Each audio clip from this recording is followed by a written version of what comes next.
नमस्कार, स्वागत है एक बार फिर से चुनावी समर में। हम लेकर आए हैं आपके लिए बीएसपी फैमिली के कुछ और अपडेट्स। आरक्षण के मुद्दे पर एनडीए के 100 से भी ज्यादा एससी/एसटी नेताओं ने लगाई गुहार। जी हां, आपको बता दें कि ओबीसी और एससी/एसटी के भीतर की चिंताओं की ओर इशारा करते हुए एनडीए के नेताओं ने आरक्षण के मुद्दे पर मोदी और शाह के खिलाफ मोर्चा खोल दिया है। जैसा कि हम जानते हैं कि देश में विभिन्न पार्टियां आरक्षण का खेल खेलती रहती हैं। वहीं भाजपा के कुछ नेता तो आरक्षण मांगने वालों को फटकार लगाने से भी नहीं चूकते।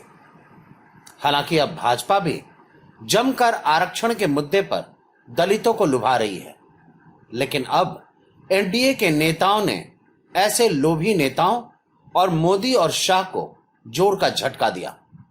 आपको बता दें कि एनडीए के कई नेताओं ने कथित रूप से गुहार लगाई है कि मोदी और शाह की वजह से आरक्षण खतरे में है, इसलिए जनहित में सभी एकजुट होकर सरकार के खिलाफ आवाज उठाएं।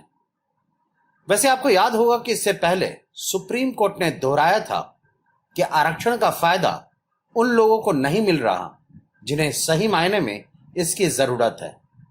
कोर्ट ने कहा था कि सरकार को अब ऐसी सूची को संशोधित करना चाहिए क्योंकि 70 साल पहले जिन लोगों को आरक्षण की सूची में रखा गया था अब वो हर तरह से संपन्न हो चुके हैं। कोर्ट ने कहा था कि ऐसे लोगों की वजह से अब आरक्षण का असली लाभ उन लोगों तक नहीं पहुंच पा रहा जिन्हें आज के समय में इसकी आवश्यकता है।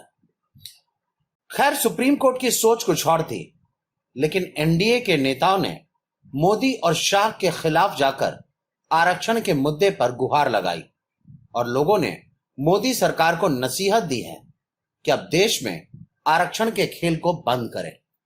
वहीं नेताओं ने गरीब दलितों का पक्ष लेते हुए कहा कि अब उन्हें न्याय मिलना चाहिए, तभी देश में आरक्षण सार्थक हो पाएगा।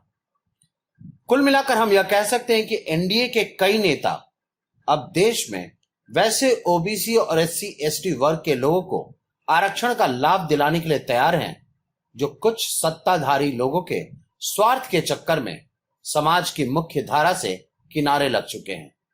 ऐसे में राजनीतिक जानकारों ने भी कहा है कि इस वक्त सभी को एकजुट होने की जरूरत है, तभी इस देश में न सिर्फ आरक्षण बचेगा बल्कि भारत को भी मोदी और शाह की तानाशाही से मुक्ति मिल पाएगी। हमारे साथ बने रहने के लिए आपका धन्यवाद। आप हमारे प्रोग्राम्स को today's.com पर भी देख सकते हैं और आप हमें टुडेज टीवी पर ट्वीट भी कर सकते हैं। Thank you.